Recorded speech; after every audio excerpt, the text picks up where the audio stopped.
nayoka yo na basango lelo na mona yo epa ya basusu osali bikamwa nga pena mona yo epa ya basusu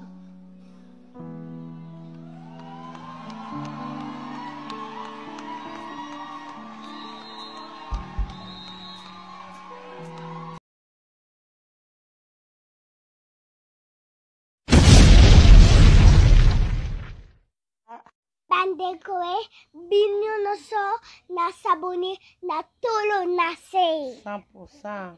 Jésus. Amen. Tolo nase TV, 100% Jésus-Christ. yo koza ya fina zango na kishaso mbwa ye moko kutu alengi na kati ya tribunal akoki tribunal te hein? Alengi tribunal akoki tribunal ta toki loko lobi so aza kuna lobi nde ngamona oya na tongo na mwa nde bazowolola le matin je serai là 6 heures soko akoti kanga mpe na koti bapetya bekowolola ye na ntango en direct comme na obemela bino moto bozoyoka te bokanisika bino boza mayele koleka biso boze moto abenganga te moto apekisanga te tokende yango kaka bongo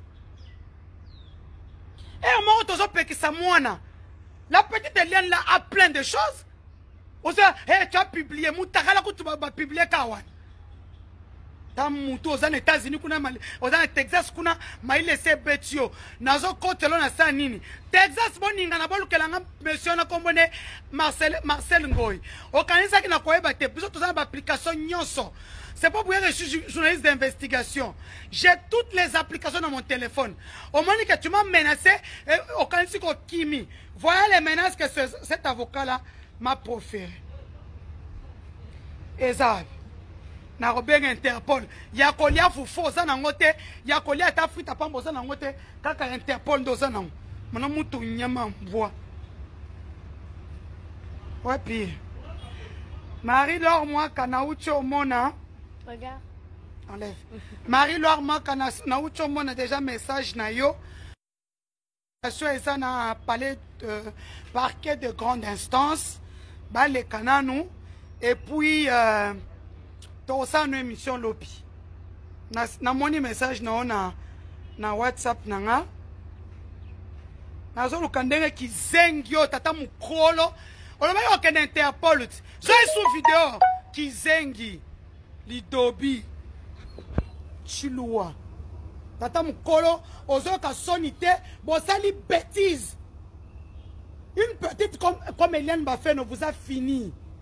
Tu vas venir te tenter à moi et puis nazo kebisa lidimbiye. Ah bakasemba banota bakasemba zo pekisanga te. Ah banota bakasemba o pekisanga te.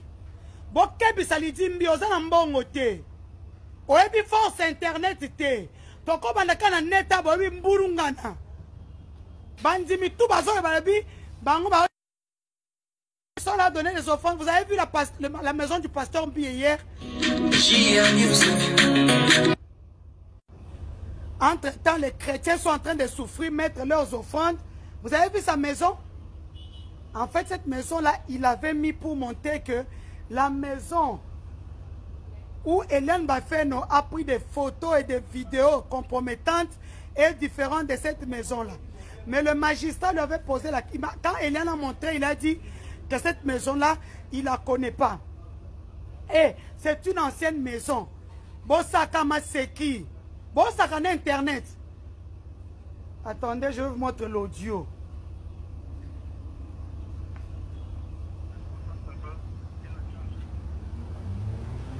Et puis nous, on Moïse Mbia, c'est la mbala souka bobenganga.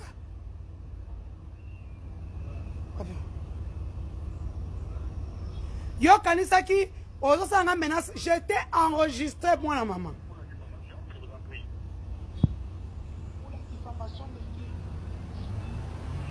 la diffamation que vous êtes en train de faire sur la vie de Moïse, on m'a saisi par la famille, c'est-à-dire que mon enfant. Je suis son avocat, je vais aux États-Unis. On m'a conseillé si jamais je peux saisir Interpol à partir des États-Unis. Oh, j'ai tes vidéos. J'ai des vidéos. Nous aussi, on a une centaine de vidéos. Yebango. Nous aussi, sommes to panza betel, on a été continuer. Ndenga tozo battre la betel, même reste tozo banga bino. Mais on a une vidéo, on est mis sur la place publique. Ma balle va te panzani, bon, fan de l'église ouana. Nana kanda kutute na ose kabango, ba komi agité. Toi, tu as raison. Tu dis qu'il n'y avait pas de... Nani, comment il s'appelle? Eliane n'a pas de preuve. Et pourquoi vous êtes agité? Agitation à Pamba. Eliane coûte moins dans mon keboko qui était. Aza même pas $100 dans le compte bancaire. Aza kaka na ba nude na bino.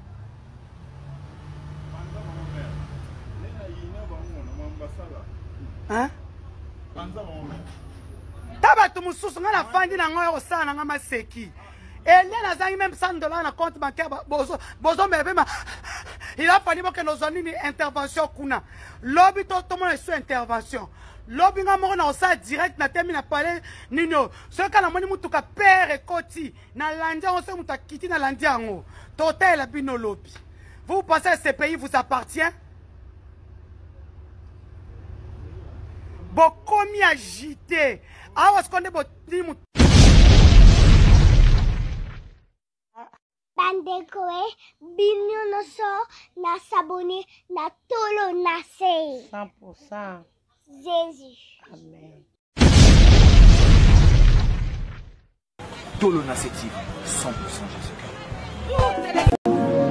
Kila sur sans molimo, nani akofutango e.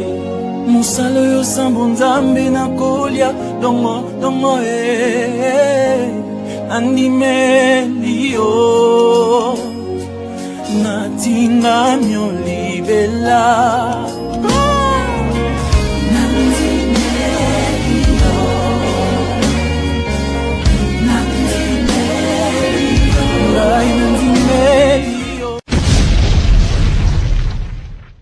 Place à ma paix. Moi, Denise, n'a bien à Lydie pour lui dire, écoute, ma soeur, solana moi non Eliane, ma cambezo est ma paix. Mon ben l'écoute de Steve Conde, à quel pas et pas Jimmy. Nous avons qu'à pour enregistrer, faire des bêtises, ceux qui sont mis aujourd'hui en ligne. On a des photos. Il y a un Sibi à Yoki Lengi, à Yoki Passité. Nous allons connaître que les passes. Continuez, non, que soit un hein. Tu as ma vidéo en ligne. Tu as la bino. Et puis, tu as en ligne parce que sont aux États-Unis. Vous allez prouver que c'est moi qui ai mis ça en ligne. Tu as mis tout dans le bango. Tu as Sony. Cité de Paka Djouma. Bon, ben, cité de Paka Djouma.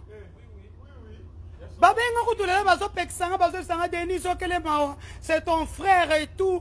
Laisse tomber. Ça fait une semaine que je ne dors pas. Je suis acculé par toute la communauté. Tout le monde m'appelle. Denis Tika Makambo. Denis Tika Makambo. Nakomi Tika Malembe. Oye sukola musangai. Tamutu. Chita tu chikol. Tala ye kuna. Yo moni Congo lelo ya Congo lobby.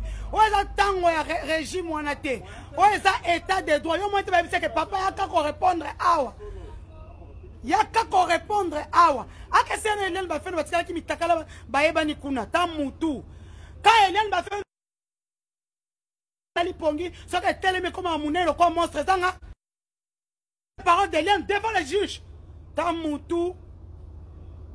C'est ce qu'on a dans la parquet. Comme le bibongo, rende comme ce qu'on a bino. Tozo chamo, na ese bango ba ndo chila bino moko moko. Total bino boya sukoloba. C'était des bétels, c'était des pakadjuma, c'était des bêtises, c'était des payo, c'était des marmaïla. Pour sauver les âmes. Lobby boya belé la palais de la grande instance de la Gombe. Boya belé toya ko olola. Je serai là pour filmer en direct. Venez nombreux soutenir Eliane. La fille au Hachet Pasteur Mobimba Kao debout. Kasi kangi sa etiye wana. Malobe bele. Et là, nous avons fini bino balibi diffamation. Nous avons essayé diffamation. Bizengi.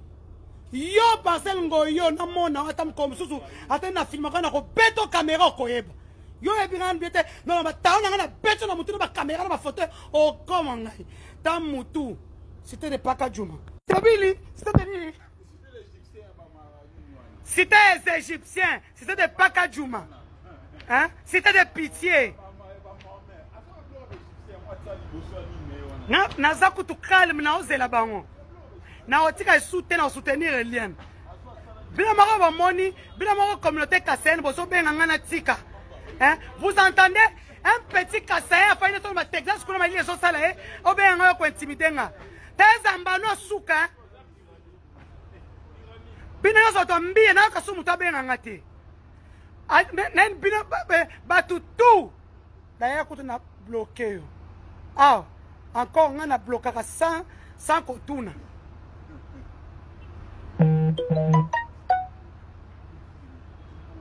Chinois. Donc demain on se retrouve le procès. On a interview dans lequel le couteau c'est terminé. Rien n'est terminé. Demain le procès c'est à 9h juste. La plaignante et l'accusé Moïse Mbie seront là à partir de 8h. Donc bien la maman va dire 6h 6h30. Boya poto olola. Venez pour que nous puissions la française arani. Hein? Et on va huer. Venez demain. Nako tchape un téléphone nanga pendant 6h du temps. Nako charger ma téléphone so pan. Nako dans tous les 6 téléphones les autres salles. C'était à Bachel. Yo lidimbi yo kanisi oza mbao koleka batu nyonso. Yo za mbao koleka batu nyonso.